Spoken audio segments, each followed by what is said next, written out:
In 1985, the Transformers toy line introduced triple changers, Transformers who could convert between 3 modes, robot and 2 different vehicle forms. In 1987, this concept was significantly advanced with the introduction of the bot we're taking a look at in this episode, the very first six-changer, SIXSHOT. SIXSHOT's toy transformed from robot to starfighter, armored car, laser pistol, winged wolf, and tank. The figure's unparalleled number of transformations saw him marketed as the ultimate Transformers challenge, and his instructions came sealed with a sticker, daring kids to try and figure out as many of his different modes as they could on their own before opening them. SIXSHOT was characterized as a Decepticon whose only purpose in life was to kill and destroy, whose variety of alternate modes made him a one-robot army.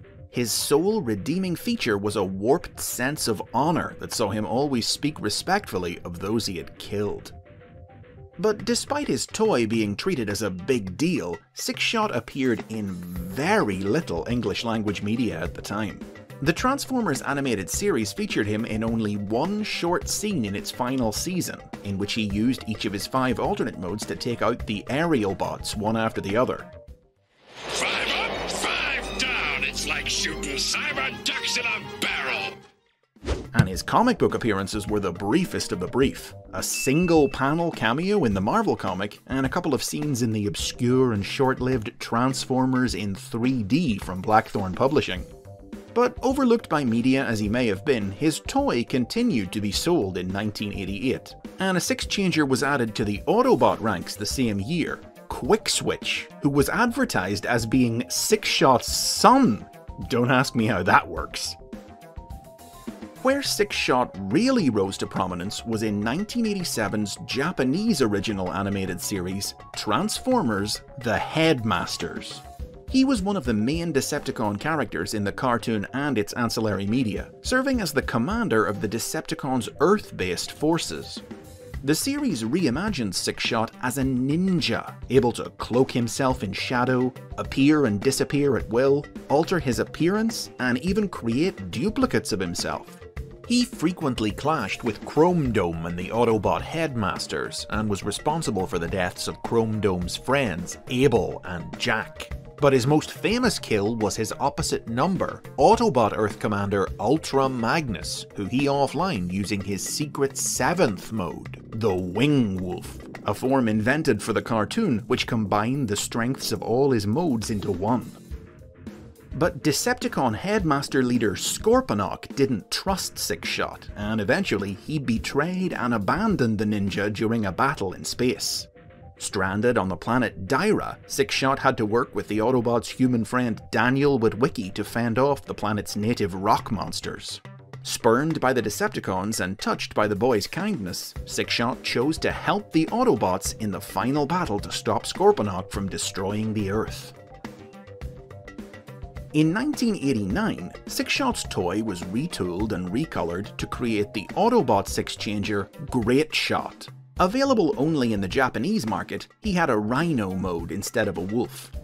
A member of the same ninja clan as SIXSHOT, the Six Clan, Great Shot was a former criminal turned wandering samurai who appeared in a few episodes of the Transformers Victory animated series, helping Star Saber's Autobots battle his ex-comrades, the Decepticons Blue Bacchus, Black Shadow, and Skyhawk.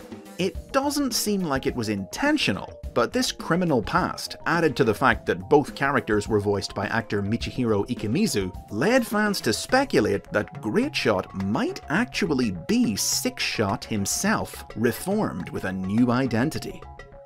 Either way, that was the last that would be heard of SIXSHOT for over a decade. His name wouldn't be used in a Transformers series again until 2004's Transformers Energon. But as was common with bots of this time who shared the names of classic characters, Energon SIXSHOT had no connection to the original. The name didn't even seem particularly relevant to him, as he had only 3 modes: Robot, Tank, and Satellite.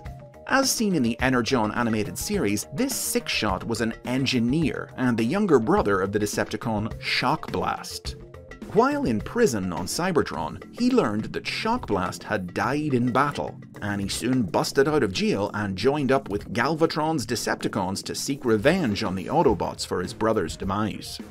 He proved to be an insubordinate little weasel whose pursuit of vengeance caused him to repeatedly disobey orders and foul up Galvatron's schemes, which earned him several punishment beatings.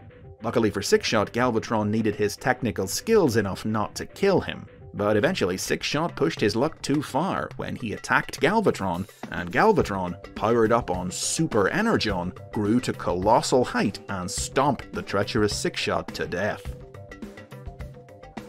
The original SIXSHOT, meanwhile, spent the early 2000s once again making small cameo appearances in comic books. Dreamwave Productions did have a bigger role planned for him in their comics, but the company went out of business right after his appearance was teased. But he would eventually get his chance to shine in IDW Publishing's comic books, which introduced the character in his own Spotlight one-shot in 2006. IDW's SIXSHOT was a specially engineered super warrior capable of ending all life on a planet, so terrifyingly powerful that even his fellow Decepticons feared him. But a life of only death and destruction left SIXSHOT haunted by a feeling of emptiness. So, when the aliens known as the Reapers offered him a new purpose by inviting him to join their crusade to wipe out war by killing those who waged it, he accepted. SIXSHOT and the Reapers attacked the Decepticons, but SIXSHOT's defection was short-lived, as he was immediately taken offline by a shutdown code that Megatron had programmed into him for use in the event that he ever turned traitor. SIXSHOT would later be revived and briefly mind-controlled by the mad scientist Jaxus, after which he set out on his own, his pursuit of new targets bringing him into conflict with the Throttlebots and the giant Metroplex. SIXSHOT would fall out of the spotlight again until 2016, when a new figure of him was released in the Titans Return toy line, a faithful update of his original toy, albeit one that inverted his laser pistol mode and rebranded it a submarine.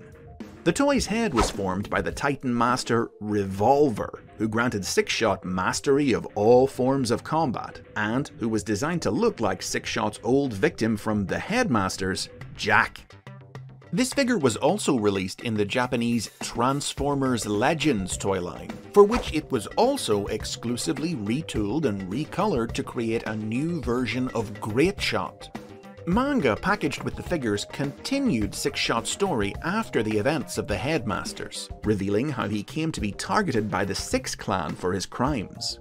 To escape their wrath and atone for his misdeeds, SIXSHOT faked his death and, with Starsaber's help, joined the Autobots under the new identity of Greatshot, retroactively declaring that that decades-old fan theory was right and that the two characters were indeed the same bot.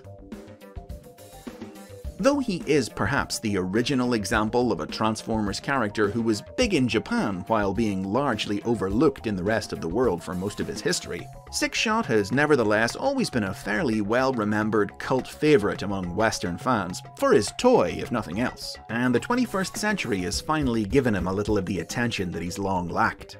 He currently appears in the pre-war setting of IDW's new rebooted comic book universe, as a prominent member of the Rise, the terrorist cell that will one day become the Decepticons. And the birth of the Cybertronian War feels like an appropriate place for a killing machine like SIXSHOT. As he says himself, life is only worth living as long as there are enemies worth destroying. And those are the basics on SIXSHOT. Tell me what you think of him in the comments. Which of his 6 modes is your favourite? Everybody's got one, mine's the armoured car. Make sure to like and subscribe for more history and lore from the world of the Transformers, and if you're in a position to, check out Patreon to support the series and get early access to new episodes.